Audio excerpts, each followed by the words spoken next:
Good afternoon, depending on which side of the world you're sitting, and welcome to Holden Safari's Fireside Chats. So today we have our wonderful partners in Nairobi, Kenya, Manyago Safaris, and with them they have a very special guest. And I will ask Annabella Francesca to introduce our guest, but very briefly, just to remind you, Annabella is the chairman and the owner of Manyago Safaris, our partners in Nairobi, Kenya, who oversee all our safaris throughout the East Africa region. And with her, she has Peter Karanja, the one and only, dressed in his Kenya Wildlife Safaris Ranger jersey or pullover, because he is literally hot, fresh back from the wilds of Amboseli, visiting elephants. And so, Annabella, if I could ask you, please, Peter, by the way, is the managing director of Manyago Safaris, and let me now ask Annabella if she would please introduce our special guest. Annabella. Good afternoon, everybody. Yes, here we are in Kenya at the moment. To introduce Pat, well, that could take well over 30 minutes. However, trying to make it brief, Pat's world is made up of many fascinating parts, but one that she excels in is conservation of wildlife, especially elephants in Africa. She's the founder and chairperson of the Kenya Elephant Forum, a director of the Pan-African Wildlife Conservation Network, a coordinator at Elephant Corridors, and many more such worthwhile organizations and projects. She leads many safaris for organizations such as IFOR to see many of their wildlife projects in Africa. Right, let me not take up any more of this valuable time and let Pat tell her story. Well, thank you, Annabella. So welcome, Pat. It's so kind of you and so generous of you to give us your valuable time to help our clients and our agents and their clients to get some insight into parts of East Africa that they may not be too familiar with. And so let me just add to Annabella's introduction, Pat. First of all, of course, we're all old friends because we're all Abercrombie and Kent alumni.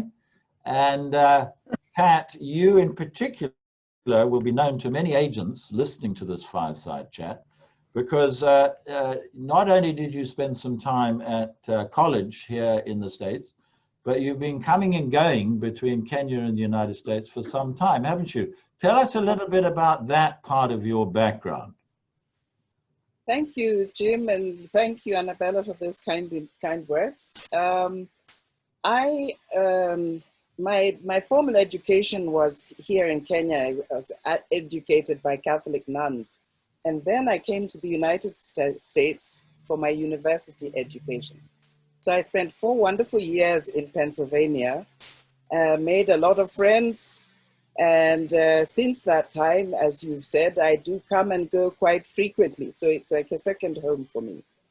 Well, very nice, Pat. Now, also, you are obviously from Kenya. Tell us a little bit about your background in Kenya. Where did you grow up? Where do you call home in Kenya, although your base is Nairobi?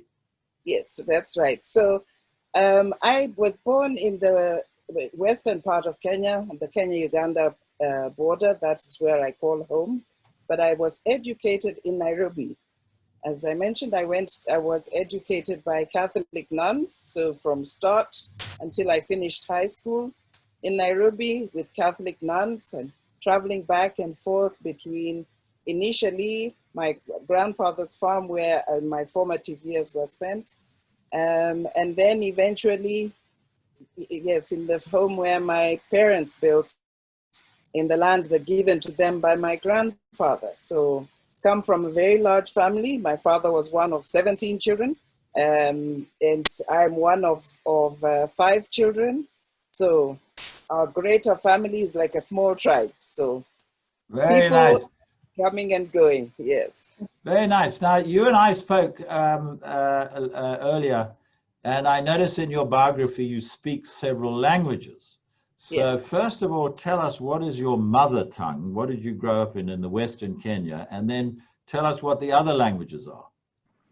Well, interesting story. My parents did what wasn't done in those days. They're from two different tribes and they married, something that was a no-no. So it was a bit of a mishmash between two languages, Kikamba from my mother and Kiluya from my father, and Kiswahili. So actually my parents spoke more Swahili at home than any other language.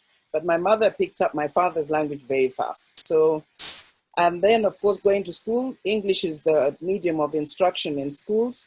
And initially I struggled to learn English. And so the teacher said to my parents, you've got to speak English only at home, otherwise your child will never learn. And so since then I've been speaking English. It was a requirement in school to study a language. So I studied French and I did French right through to first year of university. So I have a reasonable command of English and French and Kiswahili. I say reasonable. And Kikamba and Kiluya. Oh, very nice. Yes. And you can hear a little Spanish simply because it's one of the Romance languages. So because of French, you can understand some words. Well, I must say, when we were at A&K, one of the big achievements at A&K was to have a large collection of safari guides spanning most of the major languages in Europe. It was quite extraordinary, I thought. And here you are doing the same thing. You know, those of us who don't speak other languages, it's something we take for granted. We roam around the world and everybody's expected to speak English. So now, Pat, to that, you guide as well as having these other responsibilities in the conservation world. Tell us a little bit about your guiding. Where do your clients come from and where do you take them in East Africa? What do you show them? Yes, I've been guiding for, over 30 years. And so because I grew up between Kenya and Uganda, they are both countries that I know very well. And so I like to take them to, especially to places, of course, where you can see a lot of elephants. But the biodiversity in East Africa is very rich, more than probably any other part of this great continent. And so the opportunities to experience things is what, especially now in my latter years of guiding, I enjoy the most. Being able to spend time without rushing, to be able to experience, whether it's if we are in Tsavo, which is perhaps the most iconic national park in this. And Pat, if I could just orientate our listeners, Tsavo is in the southern part of Kenya. That's right. And it's where we have the last iconic super tuskers. These super tuskers are the largest elephants left in the wild in the world. And they have the most incredibly huge tusks. They are also massive in size. And because the soil in that area is red, they are often referred to them as the red elephants. And as a child, we used to travel to Mombasa for Easter. So we always had to travel. In those days, the road was not paved and it meant going through Tsavo. And so my formative years were spent with a lot of memories of huge herds of elephants, apparently appearing out of the mystery of the red dirt. And they were massive. And I was entranced by the fact that these huge animals, they were so very gentle and they made hardly any sound as they came by. So we could be stopped for an hour in one place and hear these elephants coming along in their hundreds and hundreds, mothers, babies, and quiet. Oh, and it's what I have the most joy in giving the experience to people when they come on safari. Tell them, please, we do things more slowly here. Let's go at the pace of the wild and truly experience it. See all the connectivity. Why are the elephants important to the biodiversity of this area? Why do the zebra depend on these elephants to do certain things? Why do these bushes grow in this area? So this is what I enjoy to share with guests. Wow, very nice. I want to return to the elephants. And of course, I'm reminded when you say they're so silent, that all these writers, to those people who write books about wildlife, they Yes. normally use an adjective when they describe elephants as a thundering herd of elephants. And that's wrong, Pat, isn't it? Wrong. Yes, that's Totally right. wrong. Don't Silent make any sound. If you ghosts. closed your eyes, you wouldn't know they were passing. Ghosts in the night, absolutely. So I'm going to come back to them, but I want to ask you, several of our listeners, advisors with their clients, have clients who want to learn more about the customs and traditions. They want to know that they visited Kenya and interacted with the people.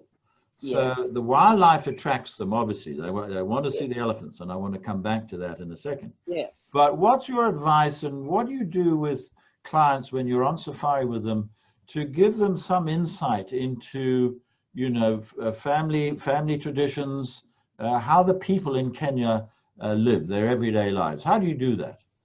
Well, one of the things that I do, of course, I give a lot of lectures. It's one of the main things I do when I come to the US, but I incorporate that in the safari as well. And what I try to do is, depending on the area where we are, you know, I try to ensure that they have a good understanding of the history of the area where we are, the culture, the people who are in that area, and generally try to ensure that they have the opportunity to meet and interact with people from that area. One of the things that we cannot get away from is the synergy between people and wildlife. You know, the combination of the two ensure that they thrive if they are coexisting well. So for someone visiting Kenya, I think it's very important for them to have that opportunity to understand and experience that.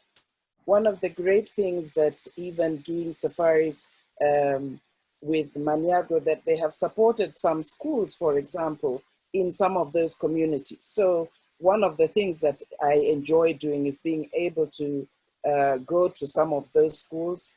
Many times people I have taken have wanted to become involved in helping, and they have either done something like send books or contribute funds to the scholarship of some of the students, so that they have a feeling that they have participated. They are not just on the periphery, but they've truly participated in the experience of being here. Yes.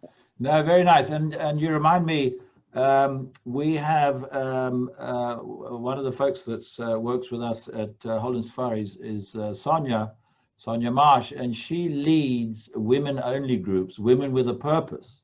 And Yes. she's led 2 safaris so far to Kenya, all a group of women, 12 women, which Maniaga and Annabella and her team have expertly handled. And one of the things they wanted to do, obviously, and were able to do, is to interact with the women wherever they went, Yes. and have women talk, which I would know very little about, Pat, but they wanted to do women talk, which was one of the highlights of the trip. So yes, being able to interact with the people. Yes. So that's very good to hear, Pat. Now I want to come back to the elephants. Because that's your area of specialization when it comes to conservation. You spend a lot of your time involved with this. So why don't we start where you just left off talking about elephants, the human-wildlife conflict.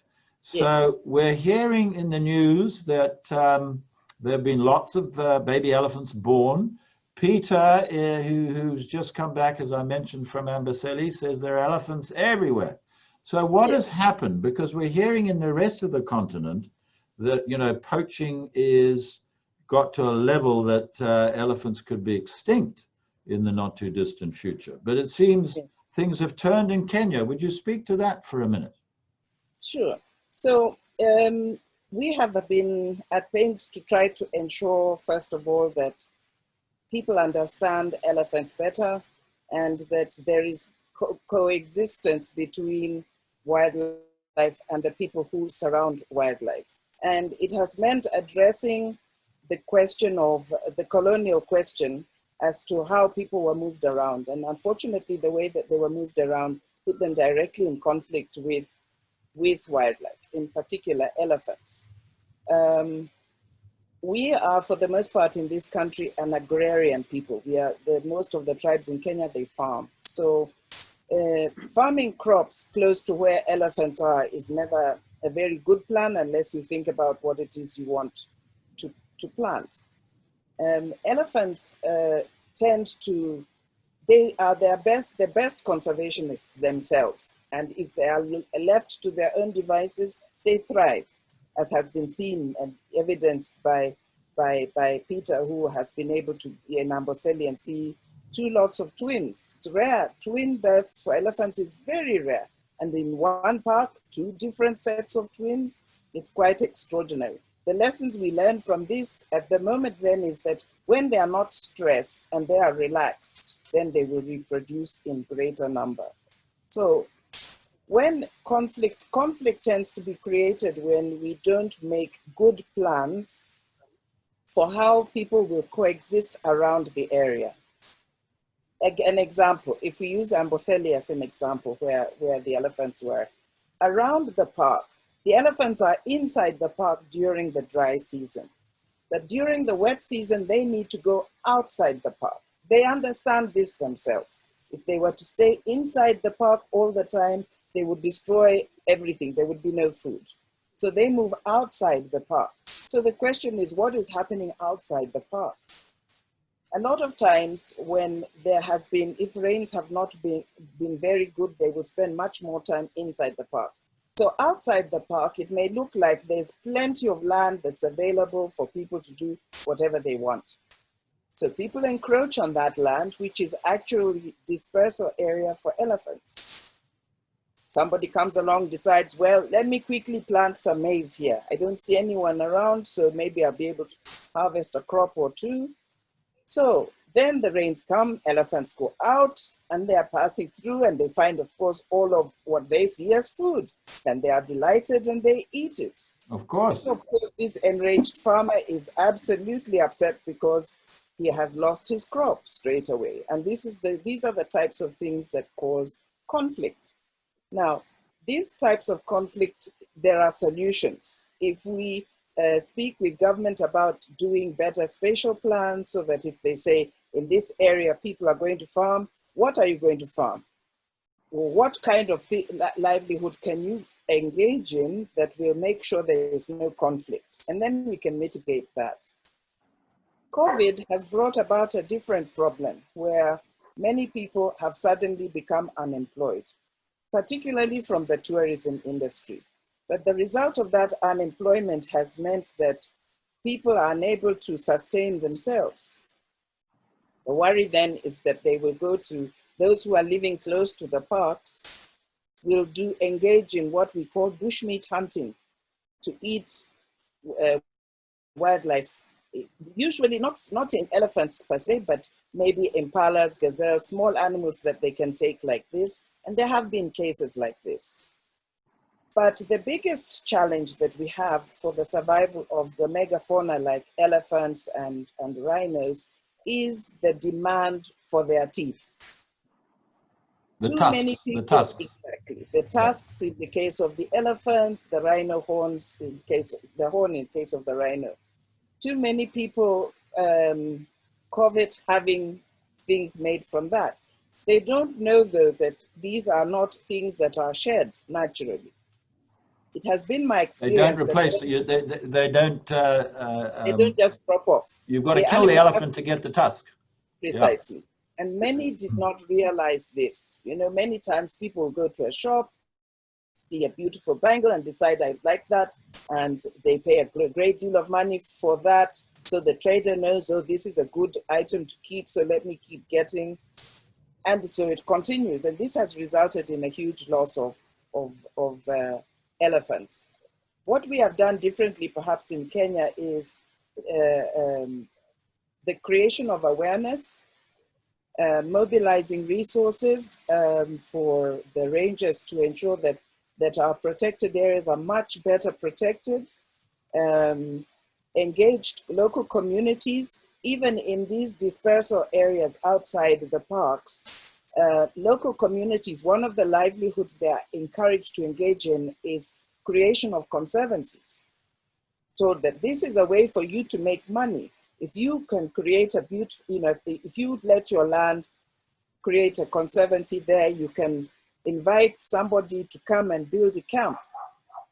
So you get visitors coming there. That's a more reliable income than waiting for the rain when you're just planting maize. So a number of our most important parks now are becoming surrounded by conservancies. So this is what Kenya has done differently, say, than others, that it has helped us. It's about understanding that it takes everyone to make sure that we conserve the wildlife, and understanding the role of the local people to those particular protected areas, how important it is for their participation in that conservation effort. Yeah, very interesting, Pat, and very helpful, because I think, again, our listeners, advisors, travel advisors and their clients are very interested to learn and understand. And so the way you're explaining it, I think, would be very helpful to people to understand these complex issues, which of course now extend way beyond the borders of Kenya, around the world, as we continue to see our planet destroyed. Let me come back again to, in the time we've got remaining, we put together a safari with Manyago and yourself actually leading it, to accommodate one of the next safaris that Sonia is going to bring out, Women with a Purpose. And that did focus on these conservation aspects. And so I'll just outline it and then ask you please to fill in some of the detail. So the idea is it starts in Nairobi at the Sheldrick Wildlife, which a lot of our advisors already know. So that's the beginning of the story. But then the elephants, as they grow up, they're released, because the idea is to release them into the wild. They're released into Tsavo, and so please tell us about that, and our clients can see that. And then from there they'll go across to Amboseli, where they might meet, and there's another well-known American researcher there, Cynthia Moss, but be able to interact there, and then head up to Samburu, where there's Ian Douglas Hamilton. Won't necessarily go to see him, I know he's not always there, but interact with another elephant sanctuary up there. So would you just speak to that safari? And the idea is, of course, post-COVID, is that you stay longer, dive deeper.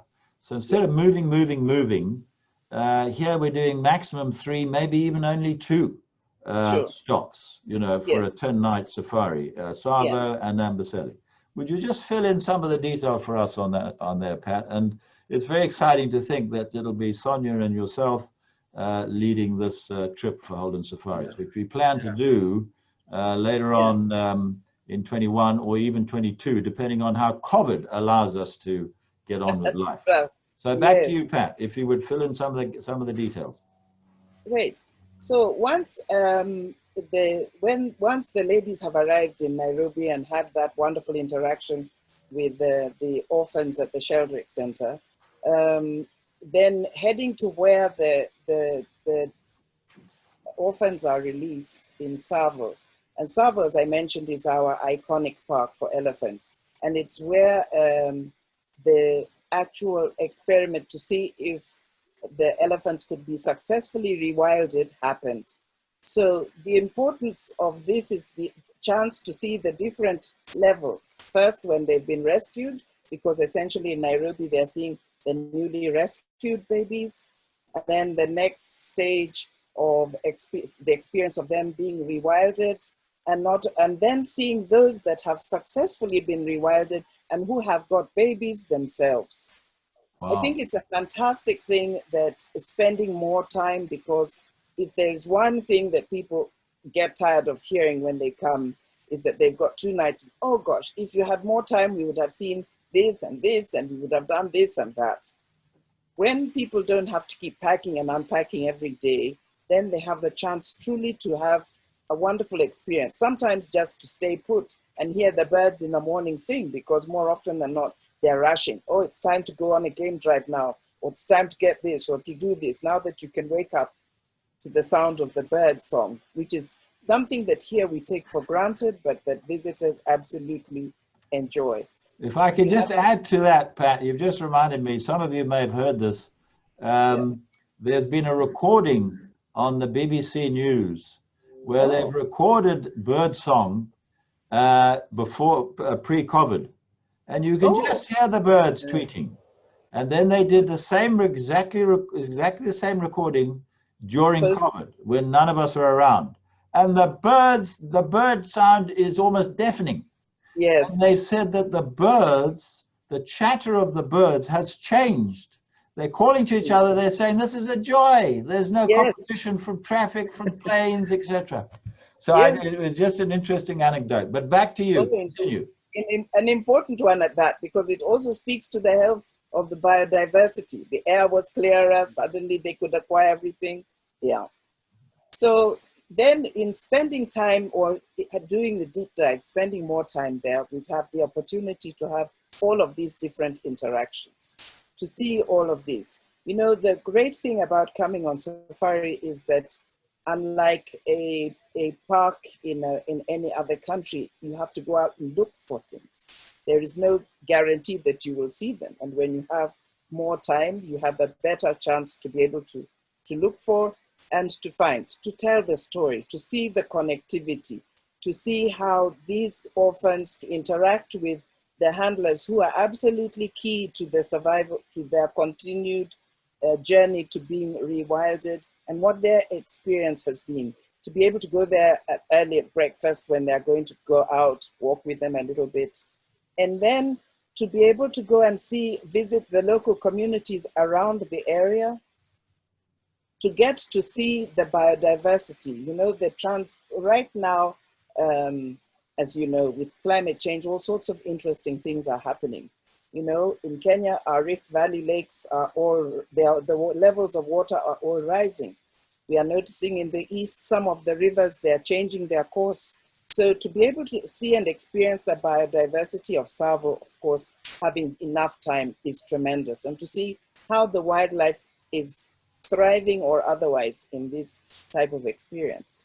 And then going from Tsavo to Amboseli, a park where it has the longest studied research program on elephants by Dr. Cynthia Moss, a program that also is run entirely by women.